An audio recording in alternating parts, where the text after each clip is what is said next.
किसकी इजाजत से आपने मेरे घर पुलिस बुलाई थी? जुमा 8 दिन हुए आपको इस शहर में आए, क्या जानते हैं आप इस शहर के बारे में? हम तीनों को अंदर बंद किया और लेके कुछ नहीं गए। आपको पता है उनके अगले सवाल क्या होते? कि जब डाकू आपके घर में आए थे तो आपकी बीवी आयजा कहाँ थी? अगर उन्होंने कुछ चोरी नहीं किया तो किस मकसद से आए थे? आपकी बीवी के साथ कोई ऐसी वैसी हरकत की? ये क्या कह रही हैं आप? बुरा लगा ना? इससे भी ज्यादा बुरा लगता जब वो आपकी बीवी से ये सवाल खुद करते। और सिर्फ आपकी बीवी से नहीं, मुझसे, मेरी मेट से भी पूछते। तुमसे ऐसे सवाल करते कैसा फील करती तुम? और बात यहाँ खत्म ना होती, डीएसएनजी की वैन लाइन में खड़ी होती, उनको कौन जवाब देता? चैनल्स वालों को तो मसाला चाहिए होता है, सोशल मीडिया पे अपना अलग तमाशा लगता। इज्जत की धज्जियां उड़ा देते आपकी। समझ है इस बात की आपको? लोग आपको ही कसूरवार ठहराते। क्या जरूरत थी आधी रात को घर से बाहर जाने की? घर में ही रहते। ओ, घर की औरतों में मसला है, उन्होंने बुलाया होगा इन लड़कों को। आपको शुक्र अदा करना चाहिए कि आपके घर से कुछ चोरी नहीं हुआ। अगर चोरी हो भी जाता तब भी आपको शुक्र अदा करना चाहिए कि इज्जत बच गई, जान बच गई। नहीं, क्या लगता है आपको? मुझे बताएं, मैं कितने सालों से इस घर में रह रही हूँ, क्या मैं पुलिस वालों को नहीं बुला सकती थी? ये एसएचओ मेरी एक कॉल पे आते जाते सलाम करता है मुझे, मगर नहीं, आ बैल मुझे मार, चले थे मियाँ हीरो बनने। वाह। हेलो, अस्सलाम वालेकुम। वालेकुम सलाम। कैसी हैं आप? मैं ठीक। कौन बात कर रहा? मेरा नाम नूर है। आप अपना इंट्रो कराना पसंद करेंगी? मेरी कज़न अपना नाम बदल के आपको कॉल करेगी, वो बहुत तेज है। फिलहाल आप उसको अपने बारे में बस इतना ही बताइए कि आप रुखशान की वाइफ है, इससे ज़्यादा कुछ भी नहीं। हेलो, मेरी आवाज़ आ रही है आपको? जी, मैं रक्षान की वाइफ बात कर रही हूँ। अब रक्षान अपना फ़ोन घर पर ही भूल गए। तो ये आपका नंबर नहीं है?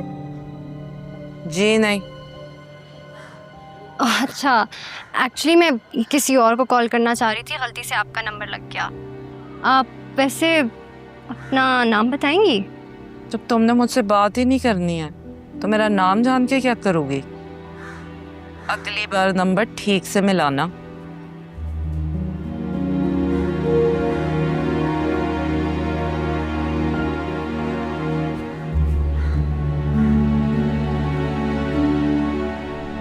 हो गई आपकी सारी बातें? मैं कुछ कहूं? जी फरमाइए। मैंने पुलिस को सिर्फ इसलिए यहां नहीं बुलाया था कि हमारे घर चोर आए। मेरी आंखों के सामने एक जुर्म हुआ, तो बतौर जिम्मेदार शहरी मेरा यह फर्ज बनता है कि जब भी कोई जुर्म देखूं पुलिस को फौरन इन्फॉर्म करूं।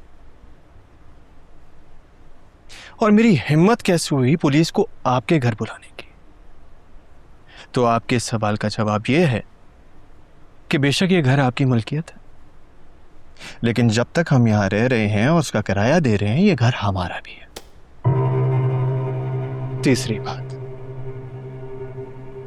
ये अहम नहीं है कि चोर हमारे घर में कुछ चोरी करके गए या नहीं।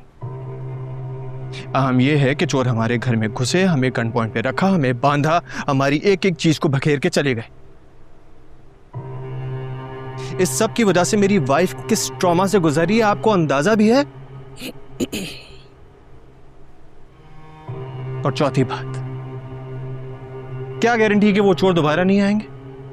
आप दे सकती हैं गारंटी?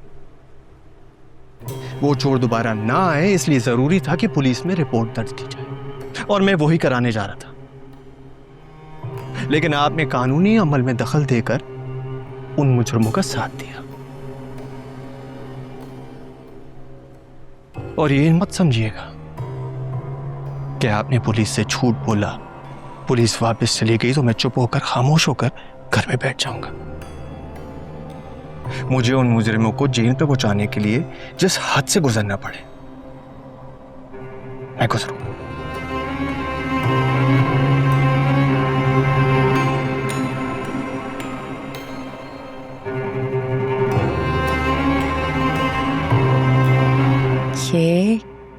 ये क्या है? बहुत दिनों से तुम्हें पहनाना चाह रहा था, लेकिन आज खुद को रोक नहीं पाया।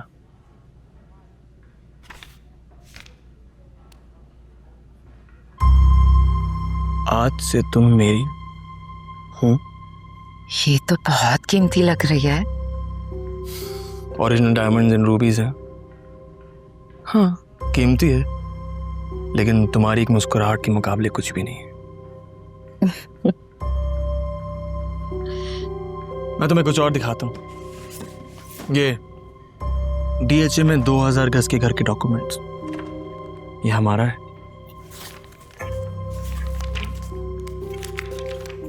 और ये check this out, 2700 square feet का सुपर लग्जरियस अपार्टमेंट, ये भी हमारा है। And take a look at this one, शहर की सबसे बड़ी मार्केट में कमर्शियल प्लाजा। हम इस अपार्टमेंट और प्लाजा के ऑफिसेस और दुकानों का रेंट भी लेते रहे, तो हमें कुछ और करने की जरूरत नहीं। एंड दिस मेरे बैंक अकाउंट के स्टेटमेंट्स, इनमें करोड़ों रुपए पड़े हुए हैं। पर ये आप सब मुझे क्यों दिखा रहा हूँ? बताता हूँ। अब करना ये कि इन सारी प्रॉपर्टीज के डॉक्यूमेंट्स को एक जगह रखना है। मैं अपने घर में तो रख नहीं सकता। तुम्हारे बैंक में लॉकर है? नहीं। चलो, मेरा है। अब तुम फाइल लाई? लेकिन पहले मुझे बताओ, वो लड़की कौन थी जिसने मुझे कॉल की है? बताया तो था, मेरी कजिन है, डैड की भतीजी, वही जिससे डैड मेरी शादी करवाना चाहते हैं। उसके पास मेरा नंबर कैसे आया? मेरे फोन से। और आपका फोन उसके पास कैसे आया?